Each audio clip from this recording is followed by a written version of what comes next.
Thank you for joining us today and welcome to the show, everybody. Today's show is completely focused on ways you can help increase your bottom line by making just a few critical adjustments to your lifestyle. Before we get to our guest, I want to let you know how you can find us online. On Twitter, we are at MDGOMA, and our website is goma.maryland.gov, where you can find us and connect to us on all our other social media platforms and find about other events that we have coming up, like our Small Business Hispanic Summit that's going to be taking place next Wednesday at the Maryland Department of Transportation. You can go onto our website and register for that. Okay, so I am so excited about this show. I had some really good thoughts, positive thoughts going into today, because today we're focusing on a topic that is not usually a part of the conversation when discussing entrepreneurs and small businesses.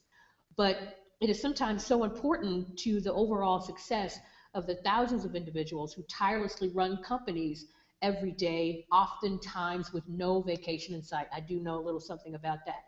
Joining us to discuss can good health increase your bottom line is Dave Posin, co-founder of Soldierfit and recent recipient of the Entrepreneurial Success Year Award for the Maryland Small Business Administration. Dave, welcome to the show.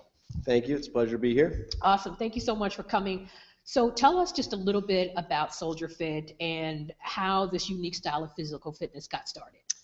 So just like most companies, obviously, the start isn't necessarily the same as the finish. So it's funny because we didn't start out as a fitness facility or a boot camp. We actually started out as a personal training company. My business partner would do most of the one-on-one training out of a local gym. And, you know, as time went by, we kind of sat down together and said, what's the best way to capitalize our time, help more people at once, but also make more income? So the group exercise style kind of kicked in. And where a lot of these different boot camp companies, you know, were doing, you know, just general calisthenics and exercises and not necessarily focusing on the functional fitness part, but also the name was huge too. You see all these other companies, you know, Bobby's Boot Camp, General Dynamic Boot Camp, you know, so we said, how do we tie that into the military? And so we came up with Soldierfit, and it was great. We did some outdoor boot camps, you know, but throughout the time it became very seasonal. You know, a lot of people don't like to work out outside at 110-degree heat or during the winter when it's 20 degrees.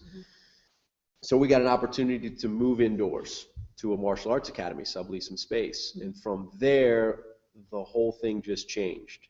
You know, we were able to retain members, more people were able to kind of come, get a good experience with an indoor facility. And then from there, obviously, we started evolving into other things, not just boot camps, but, you know, now we do martial arts. We have a functional fitness gym. So where we started out as a, you know, small area of 700 square feet, we now have our biggest facility is 16,000 square feet. Oh, that's great. So talk to me just a little bit about the founder, Danny, and a little bit about his background. So Danny was a 13-year Army vet. He also was a firefighter as well. And I come from the fitness background, so it was a really good pair. Yeah, he brought that military style. He's kind of the energy, the face, the fire to the company. So what makes this boot camp style so effective? So boot camps have been around for a long time, you know, years and years and years. And although we offer, you know, a very dynamic and different style of training, I think what makes us so special is our culture, you know, our environment. You know, there's no competition, you know, amongst the members against each other. We kind of create that team camaraderie atmosphere where people feel comfortable coming into our facility, whether you're an exercise enthusiast or you're 300 pounds, you know, there's no judgment coming into our facility. All the members are working together to help each other rather than against each other. So, you know, there are always challenges when you are looking to start a business and launch it. What were some of the challenges? And this is very unique, what you all are doing. It's a very niche market that's growing. What were some of the challenges that you all faced? I mean, I think the biggest challenge is just getting people through the door. You know, we believe in our product, we believe in our service, that when people come through the door and they try our classes, they're going to fall in love with it. You know, our retention rate is through the roof. So, the people that are joining our program, they're sticking with it, they're staying, they're getting results. But to get people through the door, especially first starting when we didn't have a name, that was probably the most difficult part. Right, because the marketing would be really difficult if Yep. no one knows who you are. Yeah, but you've got that boot camp, the long-term marketing of that to kind of go along with it. People have an idea of what that is. So let's switch gears just a little bit. Why is exercise and nutrition so important to overall health and longevity? I mean, I have some ideas, but you're a professional, so I want to get some ideas from you. Yeah, I mean, there's tons and tons of things that obviously exercise helps with or prevents. I mean, you're talking about prevention of heart disease, blood pressure, osteoporosis, and those things. So I mean, fitness, not only does it add years to your life, I think the World Health Organization, they recommend 150 minutes of exercise a week, and they say it can add around 4 years to your lifespan. And they say if you double that, to 300 minutes a week, you can actually add over close to 5 years to your lifespan. Wow, that is absolutely amazing. I mean, and I know that there are so many consequences for people who neglect the health and nutrition. What are some of the consequences if you sit at your desk all day, or you sit in your office all day and you don't move around, you don't have, the proper water intake? What are some of the consequences of that? So for health, specific stuff rather than productivity or any of that stuff, I mean, you're talking about, as you age, obviously, higher risk for a heart attack, stroke. In women, that aren't doing anything to strengthen their bones, osteoporosis is very common.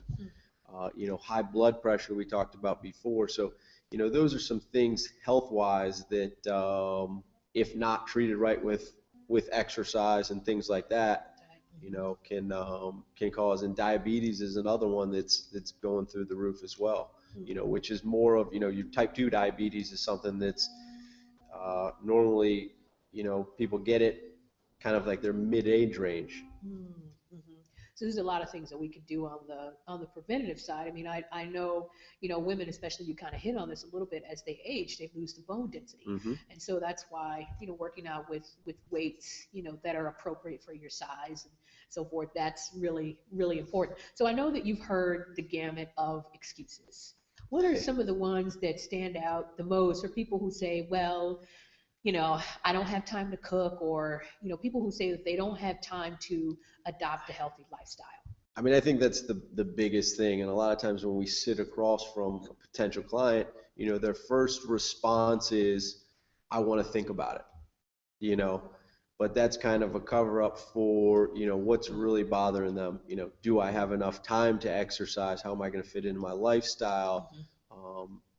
Cost and things like that, when the biggest thing really is what you had talked about, is time. People just don't think they have time. And a lot of people, it's not anything against them. They don't understand that you don't need to work out for, 2 hours a day. You don't need to work out 7 days a week. In order to stay healthy. In order to stay healthy and accomplish some of the goals, 30 minutes a day, 4 days a week. If you want to ramp it up and kind of get your goals going a little bit more, obviously you can add more minutes to it, but anything is better than nothing. Right, and we talked just a little bit before the show started about, some of the things that I like to do, and some of the things that are easy to kind of incorporate in your day. If you've got stairs in your office building, use that. If you have an area where you could walk around outside, on a break, that's also great as well too.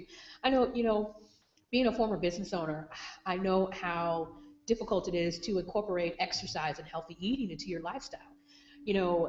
Marketing is one of the biggest, most important aspects of having a business. So tell me just a little bit, how can healthy lifestyle improve financial outcomes for a business owner? What's the connection there? So I look at it kind of two ways.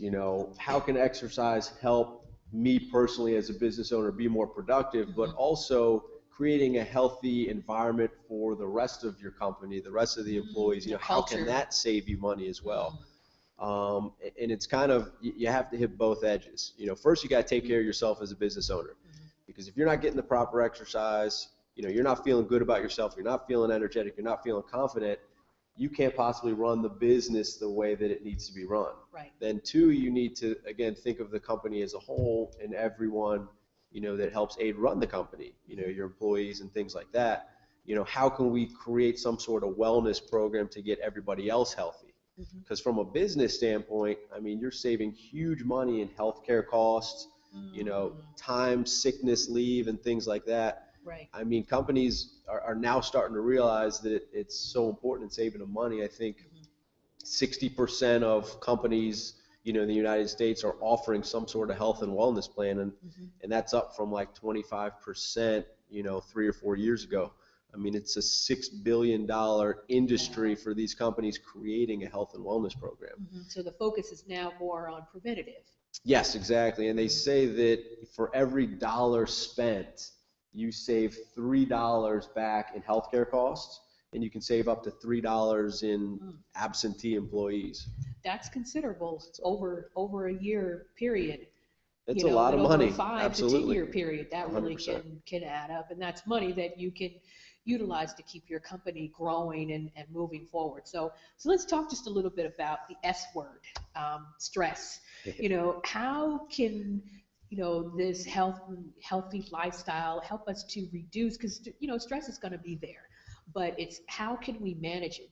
How can we really utilize this healthy lifestyle to manage or reduce our stress? Well, I mean, exercise does amazing things. I mean, anytime you exercise, anytime you move around, your body releases those, you've heard of the feel-good chemicals. They do exactly that. They make you feel good.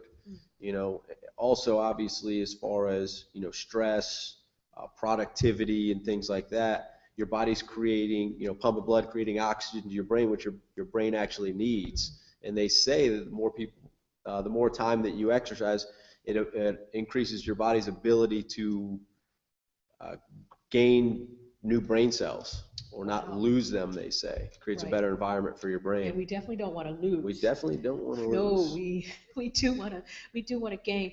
I mean, there's no question that stress is really, a big component of running a business, starting a business, and you're worried about payroll, and you're worried about marketing, and and all the other components that come with that. And so what that does is it can potentially keep you up at night. And it can lead you to not be able to get proper rest. You kind of touched on it just a little bit, but we talked a little bit again before the show started about naps, and I told you I would sometimes during the middle of the day while I had my home-based business, I would take a 20-minute, 30-minute power. Well, 20-minute is really the power nap, but sometimes depending on the work that I had to do, I might stretch it to 30 minutes. But how important is getting that proper rest to our productivity? Oh yeah, I mean, as a business owner, as an entrepreneur, typically you're commended for not sleeping. They say, the best entrepreneurs and the better entrepreneur you are, the less sleep that you get, because you're always working. But obviously sleep has its advantages. If you can take a 30-minute nap in the middle of the day, 20-minute nap, that's ideal. Look, Oprah does that. So and look at Oprah. Look at Oprah. It works. She's doing very well. Those naps work. So that's ideal. I mean, the whole thing is, when you're a business owner, you have that stress, but you have tunnel vision.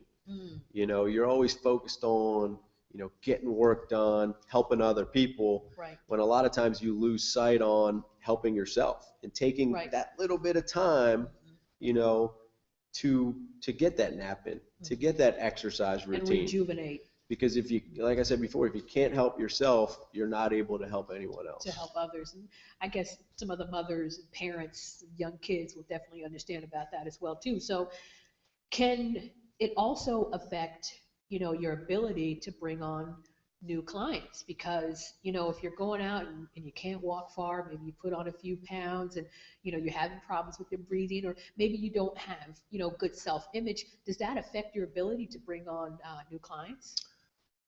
I think it does. Or could it? Yeah, I think it does, and it all depends again on what industry you're in.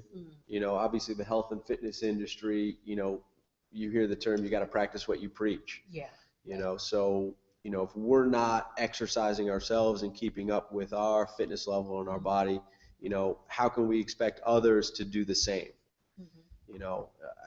If you're, obviously let's take aesthetics out of the picture here, but if you're not energetic, if you're not confident, if you don't have the good vibes going, it's going to be very difficult to do your job at a high level. Right. Confidence is huge.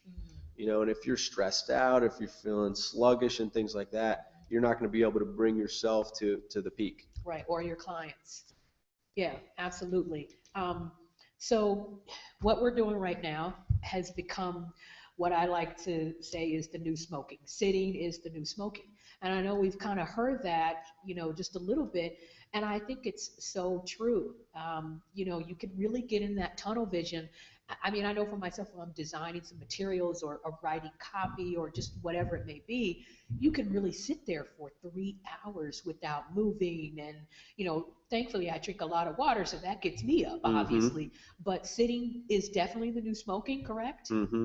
Yeah, I mean, and I think it's not something that we do on purpose. We're so entrenched and we're so focused on our work that the next thing you've been sitting for 5 hours, haven't got up to use the restroom, haven't got up to eat anything, haven't got up to drink anything. And then, throughout that time, obviously you don't have the nutrients, the vitamins, there's no blood flow going. So, you're just kind of stuck there. So, maybe a couple things you can do to alleviate that. Set a timer on your phone, every hour or something like that to remind you, hey, I got to drink some water. I got to eat my next meal. I need to get up and move around a little bit. I used to just kind of keep the exercise ball, so I could kind of, see it just to remind myself I got to get up and, get moving. And it really works. And I think, whatever works for you, everybody has different little tricks. And I think as long as you start doing something, if you're doing nothing right now, just something, even if you just stand up from the chair that you're in, that actually is going to start, helping you to move into the right direction, right? So we kind of talked about this just a little bit, but when you're a small business owner, one of the most important aspects of running your company is marketing. And, oftentimes you have to eat a lot of meals on the go, whether it's business meetings or if you're at another networking event with those little finger foods that are usually fried and dipped in something and they're so yummy, but they're not good for you. So, what are some of the tips that you can give to our viewers that can help them make healthy choices when they're attending events or business meetings? So like you talked about, if you're getting ready to go into an event that is going to have unhealthy food, maybe you want to partake in some of it, maybe you don't. The key is if you're drinking enough water throughout the day or before you go into the event, drink a glass of water, have a handful of almonds, have some sort of snack that'll curb your appetite. So that you don't go in there starving and then you just binge on all this unhealthy food. Right. And now you can't deprive yourself so much, to, bring a baggie of protein or something like that. Give yourself a little bit of credit, a little bit of leeway to enjoy some of those foods. But, I think it's all about moderation and portion control.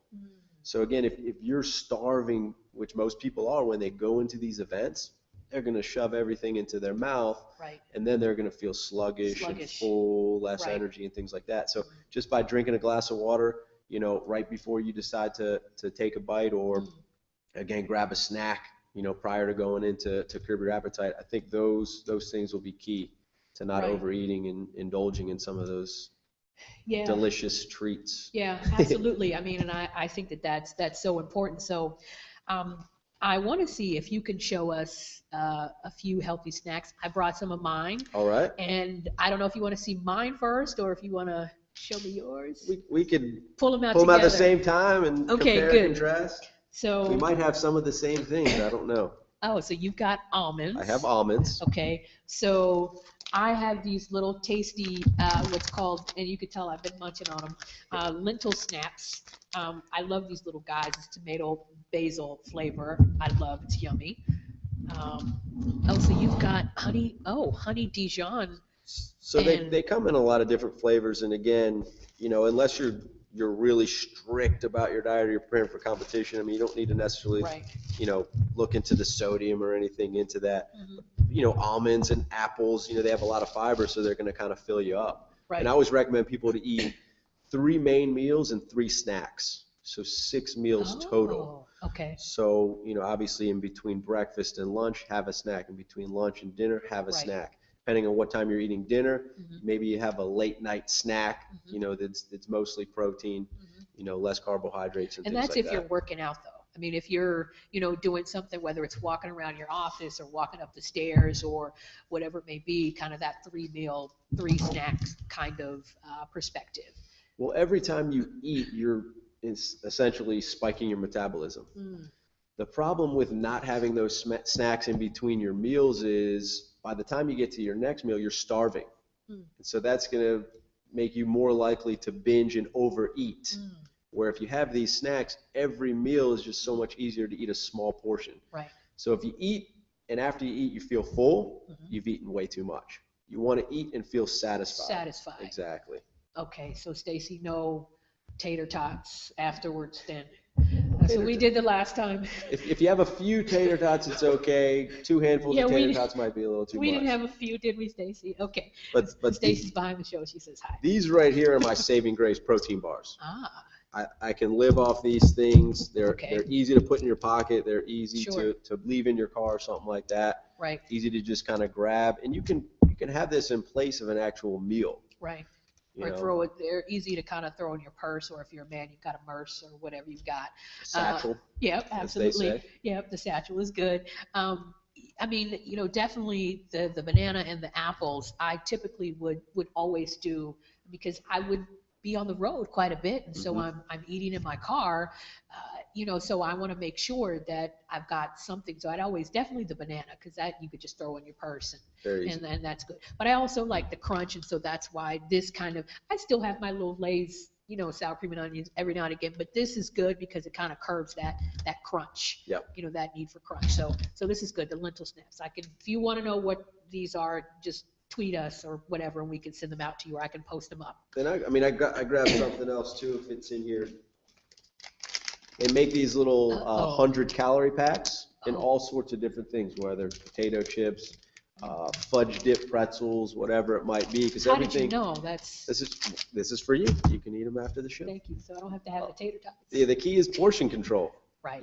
So maybe they're a little bit more expensive than buying a huge bag of them, Sure. but the payoff's going to be huge as far The as payoff is reaching Right. your goals, losing weight, not overeating, and things like that. Sure. So And like kind of this last question before we get into our last segment, we want to also promote a good self-image. And you kind of talked about it earlier. If you're trying to bring on new clients and you don't have a good self-image, it's going to be really, you could do it, but it's going to be a lot more difficult for you. And how do you maintain those clients, over time? So now we've got our healthy snacks. We've got a few tips on how to, prevent heart disease and diabetes and all that good stuff. So I am going to move into our last segment before rapid fire. For so many, there's just the huge barrier is just to get started. And so we're going to use the one tool that everybody uses every day for their business or your 9-to-5 job, whatever it may be, and that's the chair. So we're calling this segment chair size, right? So Dave is going to show us a few. He's got some bands over there and some dumbbells, and we're going to use this chair, and we're going to do a few exercises. So really, I guess you want to emulate that you're sitting at your office, whether it's a cubicle or, a smaller office where you're kind of confined for space. Maybe you don't have a lot of equipment to use and things like that. Now, you also don't want to be that guy blasting the Rocky soundtrack or some Journey full blast doing jumping jacks and burpees in your office either. Right. But the main thing is when you're doing these exercises in your office, you also don't want to work up too much of a sweat because that's unrealistic. You're wearing a suit and tie, you get pit stains and things like that. That's the last thing you want. So, like April said, you just got to move just a little bit, whether it's, for example, I'll show you one simple exercise that everybody knows is a squat. It's very simple. Okay. You got your chair behind you. You're just going to squat down, touch your butt to the chair, and back up. So not all the way down, but just kind of touch it just a little bit. If we're using the chair in limited space, because you're usually going to, if you're men, you're going to have slacks and things like that. You don't want to go too low, otherwise you're going to put a tear in those things. So just up and down. And you can break them up into sets of 20, maybe 3 sets of 20, just something to get up and moving around. And again, the key for that is if you want to, set an alarm every hour. Again, this is just to add on top of your regular exercise routine. This isn't to supplement, your exercises and things like that. Now, there's another one for the upper body. Everybody's heard of dips and things like that. Very simple to use your chair. Put your hands on the edge of the chair. And I am wearing heels, so I'm doing this in heels. Doing it in heels. That means anyone can do it. That's right. So you can actually adjust how far you put your feet out to how difficult or easy it is. Okay. So the closer in, the easier it's going to be. If you want to challenge yourself, put your feet out a little bit more. Okay. And then you're just going to go down. Go down. I'm going to just watch you do it since we're out of space here. Okay. Just and like he that. does that. I mean, yay, right, Stacy? So those are two simple exercises that you can do, and there's a ton more different body weight exercises there. Right. If you want to incorporate some equipment, you can grab a pair of dumbbells. Just leave them right in your office the whole time, whether you throw them in the filing cabinet or not. And you can just kind of sit in front of your chair. You can do your bicep curl and then combination. And how many reps? With the shoulder press. I mean, would you? It's going to depend on the individual and the weight, but again, this isn't to be your exercise routine for the day. It's to kind of get you moving. So something light, maybe 20 repetitions, 3 different sets, just to get the blood flow going. I mean, that's the biggest thing. And I think that's really going to, just make such a huge difference, with productivity. And I think we don't realize how, just that little bit of movement can really help. Exactly. And we get in this, technology's taken over everything. So, you're sending emails from people across the hall, maybe throughout the day. And I know it takes a little bit more time, but instead of sending that email to a coworker who's sitting down the hall, get up, walk over there, have a conversation, and walk back. Right. I'm guilty. Stimulate yourself a little bit more. Yeah, we are guilty. I'm sending an email to my coworker next door when really I technically could just yell at Lisa, because she can hear me. Our office is not that big. Well, this is pretty incredible. I got my blood moving there, and I feel just so much better. I feel like I can go and actually run right now in the heels even. We're going to go on a run later. We're going to go on a run heels. later. Yeah, I might just watch him run. I'm going to wear the heels. Oh, I'm going to do the run. Okay, yeah, so we'll put that up on YouTube, maybe not. Thank you so much for joining us. We're going to go into one of my favorite segments, and that is rapid fire. Okay. So he didn't know these questions that I'm going to ask him, and we're going to be excited to hear his answers. So finish this sentence. Health and fitness is? The best thing you can do. What time of day do you feel most productive? Productive, energy level 1 o'clock, get the most done between 5 and 9. That's me as well. Where do you find the most peace? In bed. Resting. Right. Ravens or Redskins? Oh, Redskins all the way. Redskins. Oh. Hail. Ravens. That's okay. That's all right. We'll keep them around. What animal best describes Soldierfit? I'm supposed to be rapid fire here. I would say I almost want to combine 2 animals. I don't know if that's possible, but it is possible. I mean, I'd say a lion because lions, they can be, fierce, aggressive if they need to, but they can also be peaceful and, I don't want to say welcoming, I guess. So maybe a lion isn't necessarily the best for that, but they can be welcoming to other lions, so. And this is my favorite question. If you were a superhero, what powers would you have? Jeez. And you can only have one. Well, I hate sitting in traffic. Okay. And I like to get places fast. So if I could fly, I would say that would be it. So Superman. Superman. Awesome, Super Danny. Well, this is great. So glad for all the work that you and Danny are doing there at Soldierfit.